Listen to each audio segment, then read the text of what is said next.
Disney's Snow White was supposed to bring magic back to the big screen, but instead it's turning into a box office disaster. But why? Is it just bad marketing or is something deeper going on? Today, let's break down the psychology behind why this movie is struggling. And trust me, it's not just about the CGI. Imagine this, you're a kid sitting in front of the TV watching Disney's Snow White, the animation, the music, the fairy tale romance, it all feels magical. Now fast forward to today, you hear Disney's making a live action version. At first you're excited, but then the trailers come out. The dwarfs are gone, the prince is gone, the love story is missing, and suddenly it's not the Snow White you grew up with. How would you feel? What could be possibly seen here is the nostalgia effect. The nostalgia effect happens when we form strong emotional bonds with past experiences. These memories make us feel comforted even when someone tries to change them. And when someone tries to change them, it can feel wrong even if the change isn't bad. Fans of the 1937 original Snow White probably expected something similar. So when major elements were removed, they felt like the movie was erasing the childhood memories instead of honoring them. This disconnect created cognitive dissonance, meaning the audience's expectations clashed with the new reality, making them reject it outright. Would you be excited for a remake of your favorite movie if they changed your favorite parts? Now picture this, you're about to go to a restaurant, you're excited to try their new dish, but then the chef comes out and says, I never really liked our original recipe, it is weird and outdated. Would you still want to eat there? Probably not, right? That's exactly what happened with Snow White. Rachel Zegler, the actress playing Snow White, made several public comments criticizing the original movie. Instead of celebrating the classic story, she called it weird and outdated.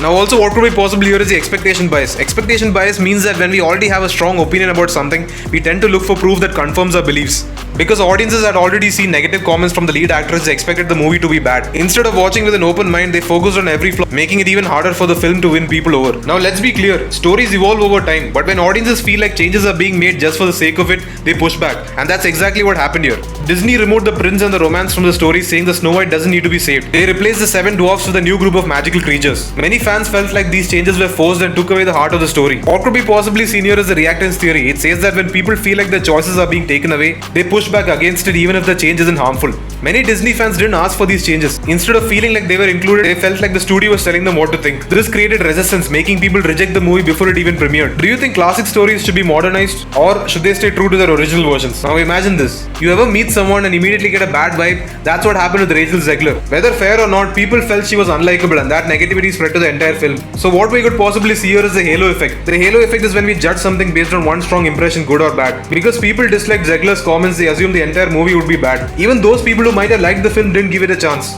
Now here's the crazy part. Disney spent over $250 million on this movie. But when they realized that audiences weren't all that interested, well, they just kept spending more. Why? Because of a psychological trap called the sunk cost fallacy. Sunk cost fallacy is when people keep investing in something just because they've already spent so much, even when it's clear they should stop. Instead of cutting their losses, Disney doubled down on their marketing. But by then the damage was done. So what went wrong with the current Snow White movie? The psychology here tells us that it wasn't just one mistake. It was a mix of problems that fed into each other. Nostalgia made audiences resistant to change. Bad marketing created negative expectations. Forced changes triggered audience backlash. The lead actress became a symbol of controversy. And Disney fell into the trap of throwing more money at a sinking ship. The lesson here is, movies aren't just about the story, they are about the audience. And when you lose their trust, you lose the box office. But what do you guys think? Is the criticism fair or is the internet just overreacting? Let me know what you guys think about this in the comments. And if you guys enjoyed this video, please leave a like, share and subscribe to this channel and I will see you guys in the next one.